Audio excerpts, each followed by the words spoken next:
40% of my sales are probably commissions. You have to be scrappy. You have to be creative in a business sense too. The collector will have a very specific vision they have in mind. Like, I want all these things. You're like, okay, well, I'm going to need a 50% deposit then. To this day, I mean, that painting is back there in my studio.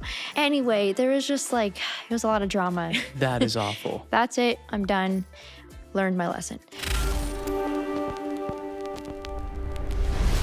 Welcome back to the Light Movement Podcast. This is a show where we as artists discuss how you can be successful as an artist without selling your soul to the dark art elitist system. I am joined today by Dimitra Milan. She is a celebrated, world-renowned artist. She is a young artist at the age of 23 and yet has already been a professional for over 7 years. 6 years. 8 years. Jeez. Over 8 years now at the age of 23. So Dimitra Milan was picked up by a publisher at the age of 15, has sold over $1 million worth of artwork in 1 year. Well, the publisher sold it. You didn't sell it yourself, but she produced the artwork that was sold. And she has hundreds of thousands of followers on social media. So we are in good company today, ladies and gentlemen. Beautiful creatives of the world. So Dimitra, as a celebrated professional artist, internationally renowned, you have had the opportunity to do tons of commissions, probably over 100 commissions at this point throughout your career. First of all, what are commissions? So commission is when a collector wants to buy a personalized painting from you. So something created just for them, where sometimes it's a collaboration between their vision and your vision, depending on how much they trust you or how much they really love your style. Commissions really vary, but basically it's a personalized painting. So what's the kind of spectrum that we're dealing with here? Like what does it look like on one end of the commission spectrum versus the other? On one end, it's the collector will have a very specific vision they have in mind, and they want you to portray that.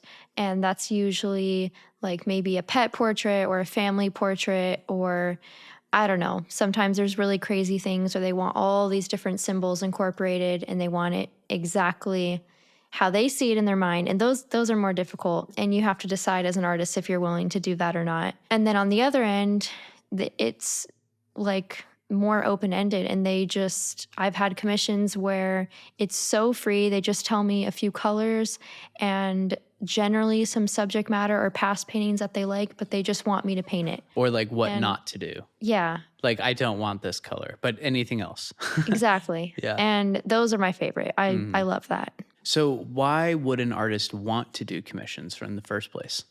Well, personally, I love doing commissions because it's so much fun.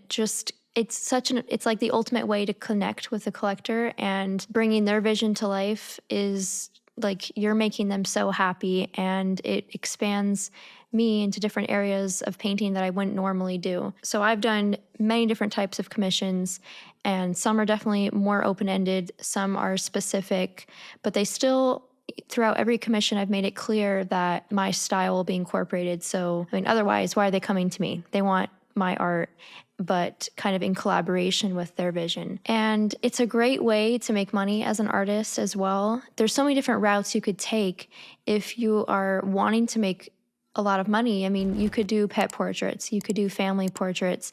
There's so many different live painting opportunities that's sort of like commissions. Like if you go to a wedding and you're painting the couple live, I know a lot of artists that do that, and it's super special. There's definitely a way to make more money if you decide to do commissions. And I think it really expands your abilities as an artist. It stretches you to paint new subject matter. And just recently, I did a commission for someone who was turning 30, and for her birthday, she wanted this painting to represent like her whole life's journey up until that point.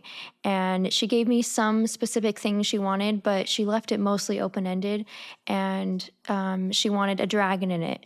And I've never really paint dragons, so this was a stretch for me, but I had a lot of fun doing that. Kind of difficult to make it my style, but as I got going, it just kind of flowed, and I ended up really loving the piece. If you're enjoying this podcast, make sure to like this video and subscribe to our channel. We have so many different videos that are going to help you as an artist if your goal is to explore your creativity, explore your artist identity, and pursue your passion for art. So that's what we're all about here at Art Social. So make sure to like this video and subscribe to the channel. Back to the podcast. What percentage of your income as an artist would you say constitutes commissions, or commissions constitute? That's tough because every year is a little bit different. Lately, I feel like I've been getting more commissions. So maybe a third or like 40% of my sales are probably commissions. Why would an artist not want to do commissions? I think you have to be specific in how you do commissions, because when I was starting out, I didn't really want to do them because I had a lot of times when you imagine a commission, you think someone's going to tell you exactly what they want painted, and if you just follow that, then you kind of lose yourself, you lose your style. It's not really your art. You're just kind of what's the word? You're going through the motions of like painting. Illustrating, exactly. Yeah. And so I can see why people wouldn't want to do commissions if that's how they think about it. But if you make it clear in the beginning, like on your website or social media, wherever you talk about or market your work, if you just make it clear to your collectors that you're doing a collaboration with them and it's partially their vision, but it's mostly your style and what you're feeling in the moment, I think you'll really enjoy commissions if you do it that way. That's really good. What are some tips you have for artists who are wanting to do commissions and like communicating that clearly so that it's established up front? Well, of course, when you're talking with your collector and you're making the plan or the transaction, you just put everything in writing. And sometimes, like, I've talked to some people on the phone about it, but you have to have it in writing also so that it's really clear and they can always go back to that. So I always communicate through email or even messaging on Instagram, but you could also have a contract, and I've done that a few times, where everything's really spelled out. You have dates, you have their expectations, and like they know what to expect when, if that makes sense. Yeah. So like a payment structure versus also like a delivery structure. yeah, and like sending process photos along the way or videos. They always really love that. And what you're saying also helps sell the commissions as well, especially if you communicate it up front, because one of my concerns would be, from a collector's point of view, would be, when am I going to get the painting? How am I going to know that you're doing it? And like, how am I know I'm going to like the painting? So having it written out that, by week 3, you're going to receive, process photos, and you'll be like 50% of the way through with the, project, and it might be in the ugly stage, but you'll get, another set of process, and that's when this payment is due, right at the ugly stage.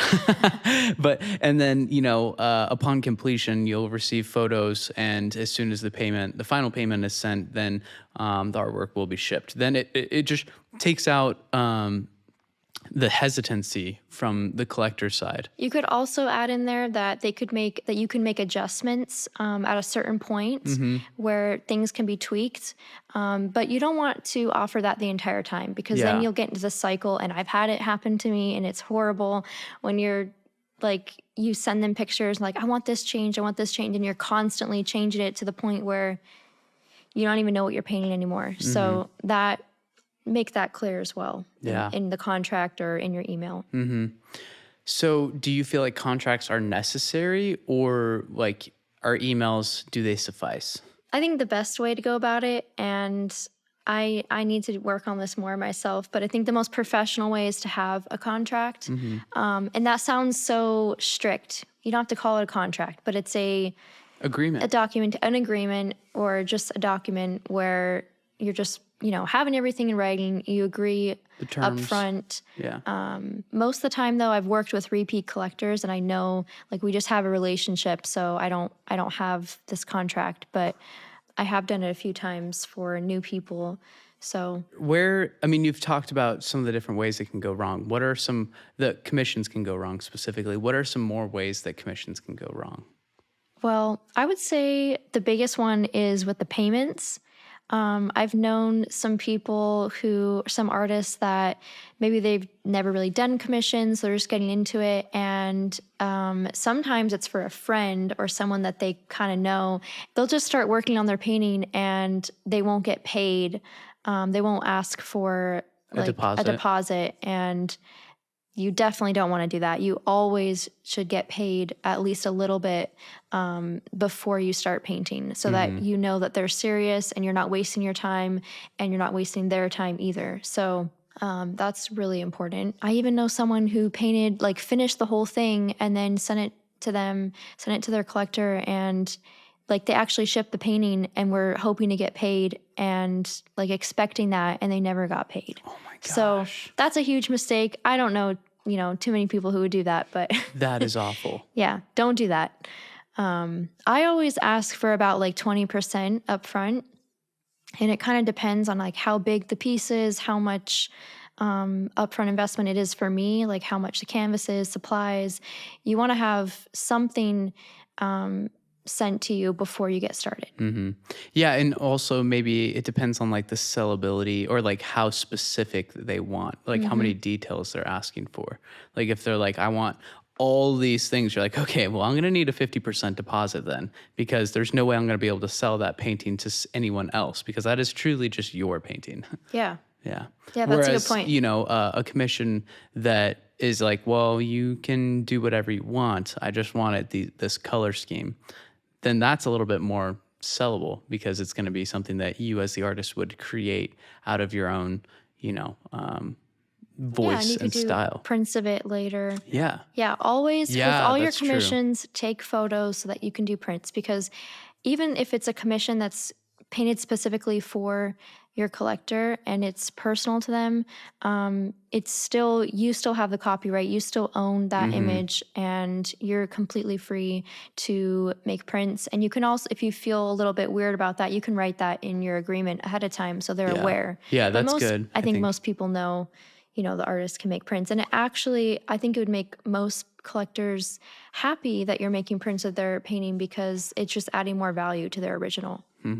Yeah, definitely. That's something really good to add in there. If someone wants to start getting commissions, how does one go about promoting that? It kind of depends on the season I'm in with painting. And sometimes I have like a lot of ideas and paintings that I just want to like create that month. And so doing a commission would kind of slow that down. So it just depends on how busy I am that month. But just, I don't know, every couple months or so, I'll put it out on social media, like on my stories, or make posts about commission spaces available and give examples of past commissions that I've done, and that way I'll get commissions. And then also I do have a page on my website promoting my commissions, talking about how much they cost, the whole process, and then I have a little form at the bottom for people to send me an email if they're interested. And actually, I get a lot of commissions that way without me promoting it. They just go on my website and send me an email. But this is all, for someone who does have website traffic already. So if you're someone who doesn't have website traffic, what would you recommend? Well, I would still have a place on your website. Yes, of course. And like I said earlier, like post about it on your social media, and really anywhere that you promote your work. And you have to say it, more than once, because, posts get buried in our feed and we don't see it all the time. So post about it several times. And once you get one commission, share about it, share about the story, the whole process, and that will help you get more commissions. You could also, there's so many different avenues of commissions. Like I was saying in the beginning, you could do pet portraits, and there's people who make whole businesses out of that. And you can find a unique way to paint someone's pet, but in your style. And same for live paintings at events. That's kind of a commission, sort of a commission. I think you just have to put yourself out there and really, contact people and get into Facebook groups and you could find a Facebook group who really loves bulldogs and post in there that you do, make some example paintings of bulldogs and say, I love to paint bulldogs, I'll paint your dog. And there's a way to get money through commissions. Yeah. Just kind of speaking to what you're saying, but on like a more broad category level, finding a niche is a great way to earn commissions. Like whether it's bulldogs or Brittany Spaniels or, specific types of cats. I don't know cat breeds or horses. I know you've posted in horse communities before because you I've love to gotten paint commissions horses. that way as well. Yeah.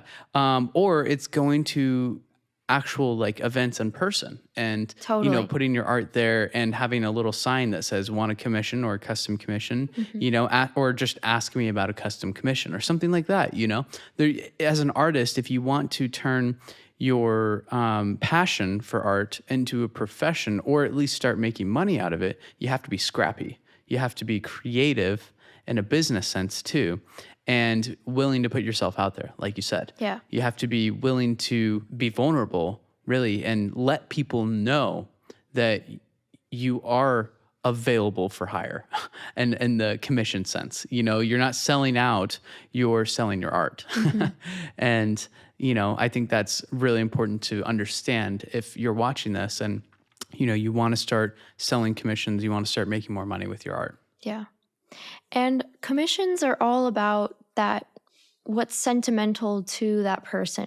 So if you just think about that and like, for example, doing live paintings at weddings and painting the couple, I mean, that's going to be so special. And that's like such a great niche where there's so many artists doing that. And I don't think there's enough. I don't think there's enough artists doing it because there's a lot of people getting married. Exactly. And it's and not so every special, wedding has a live painter. and it's so unique. Yeah. And it can only be done once, captured that day. So that's a really great idea. I've also done commissions for people who have family members that passed away, and that's super special as well. So I'm not sure which groups or places you could find that specifically, but if you just offer family portraits family portraits. Mm-hmm.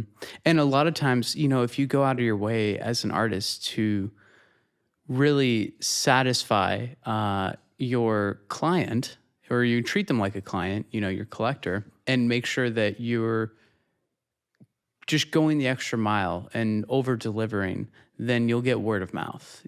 Other people will want to advertise you, and people will go to their home and see the painting on the wall and be like, hey, where'd you get that painting? That's so beautiful. And then, they'll tell that person all about the process, hopefully. This artist, they were so awesome to work with. They sent me pictures all throughout the all throughout the journey. And I got to see the painting really come alive. That's actually a cool way to market it. It's like, see your vision come alive, or watch the painting come alive. You could offer a video package with your commission and that's a great say idea. that for an extra cost, you're going to create an entire video start to finish of the whole process. And then you can post that on YouTube or your, whatever channel. That's pretty cool. That's a great idea. There's also, just another idea. You can add like add-ons to your commission. Let's say you're doing an oil painting. You could add a little sketch. Most of the time I add sketches as just a gift with purchase. Depending on, the price of the commission. Yeah. Yeah. But you could have that as an add-on or you could add a frame to it. There's so many different things like that. Okay. Well, this has been so helpful. I think to tie a bow on this, we could go so much more in depth, but this is a great introductory podcast, I think, for people who are interested in getting started in commission. Right, so I want to ask you, Demetra, 2 more questions before we finish this podcast. So what was your least favorite commission that you've ever done? I think I know the answer, but I'm so curious for you to tell it. Try to wrap it in a bow, like it's a beautiful story. Okay. I'm not going to name any names. Of course not. Of course not. So this was a few years ago. And I will say that the whole thing, it was entirely my fault. It was a learning process. And I've learned a lot since then on what not to do.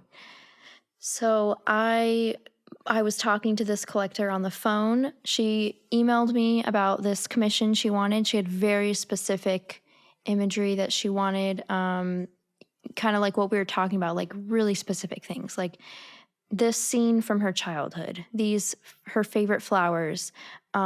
She wanted a dragon, and at the time I didn't really feel comfortable painting dragons because I didn't have that much experience with it, and it was just, I didn't feel like it fit with my style. But since then, I have painted some dragons and I feel comfortable with it. So at the time though, I didn't. So I told her no on that. Anyway, so I started going about the process, creating a source.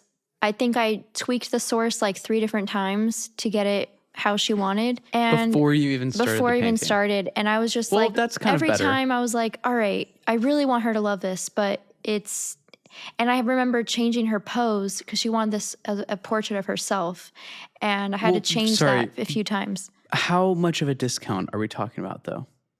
So yeah, she wanted 2 paintings, and after the first painting, she wanted a second one to go with it. And let's see, my prices have gone up since then, but it was like a couple thousand. I think it was at least 2,000. Yeah. Because I think they were going to be 6,500 each, and then you ended up doing 5,000 each. Yeah. 10,000 total. Yeah. So she wanted a second piece, and I was working on both of them simultaneously so that they matched and they kind of went together. At what point did you start working on the second painting? I was like 75% done with the first one. Okay. So I had them side by side. I was sending her pictures, and she was fine to wait a few months. So I was kind of like working on this with other paintings.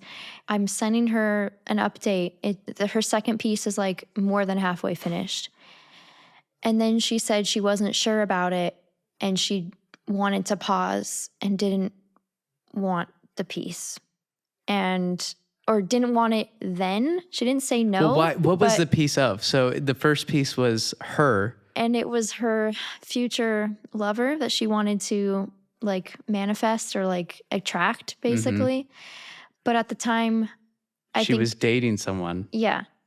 And so they didn't look similar, and she didn't want me to redo the painting. Anyway, there was just like, it was a lot of drama. Well, it was like a painting that looked nothing like the guy that she was dating, and she thought the guy was the one. But then it was like a touchy subject because it was so personal, and so I don't know. It was just like, and I was trying to be sensitive to that, and so I thought, all right, well, I'm not going to send her this painting until the other one's done. And anyway, I just learned so much through that whole process. And by the end of it, she wanted so many different things in this piece. And I just felt like I kind of lost a little bit my vision of it. And I was trying to please her the whole time. I just wanted her to love it. So I ended up sending her the first finished piece and the one that was a portrait of her. And, the whole thing was like such a huge learning experience. And when I sent that to her, she paid me for half the commission, didn't pay me for the second 5,000. one. Yeah. Before you sent it, of course. Yes, of course. But at least you didn't make that mistake. Yeah, but I did make a big mistake by to this day, that painting is back there in my studio, and I never finished it. So. And it's oils, so you can't just paint over it with acrylics and start over your normal process. You'll have to paint over it in white oils, or it's just a wasted canvas that's like a couple $100. Honestly, I learned so much. I have to be more clear. I have to be more, definitely just stand up for myself and make these things concrete, written out. We both agree on it ahead of time. And especially if it's someone that had her personality, I guess. Well, let's just face it, she was kind of manipulative. A little bit. Anyway, I sent her the finished piece, and believe it or not, she didn't like it. She wanted some things fixed or changed. And once she had already received it. I agreed that I would fix it because it's so hard to put into words because I don't want to like give away too much about her. It was a very personal thing, and I felt bad because she had like something on her body that she was really like self-conscious about. And I guess I amplified that in the painting, not realizing I did that. And so it triggered her when she saw it, and she was just really unhappy with it. So of course I want my collectors. She saw the painting before you sent it. Like you can see it in a picture. But when you see it in person, it's a little different. Yeah. So You're right. You're totally right. I guess And I have negative feelings towards this lady because I overheard the conversations. And so, I just wanted her to be happy in the end. I wanted to end it on a good note. So I agreed I would change it, and I did. And then eventually sent it back, and I was like, that's it. I'm done. Learned my lesson. So that's it for the worst commission. I don't regret it because it was a good learning experience, and I've learned so much. and I mean, it was still 5,000. I mean, sure, she owes you 5,000 for the other painting, or at least, for she's supposed to have but regardless, it was, it was a learning experience, and you still got paid, for half the painting or total. So not a total loss. And hopefully she's very happy with the piece. I don't know. I sent But it to her, at this point, and I didn't hear back. So she better be happy with it. at this point, I wouldn't take it back. Yeah, So you're gonna have to find another artist to fix it. yeah, yeah.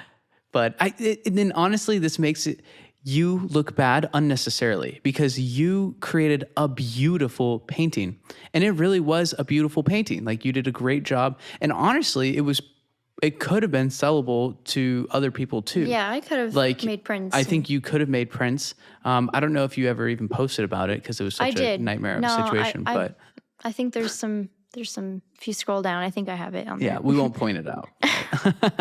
Okay, let's move on from the negative though. Yeah, And let's end this podcast on a happy note. So tell me about your favorite commission you've ever done. I want the juicy details, all of it, everything that made it the best commission. Last September, I was contacted by a past collector who bought a limited edition print in Hawaii, and she invited me and Jake to her house and spend the day with them and talk about this commission piece. Like, she said in an email she wants to commission a piece for her new home.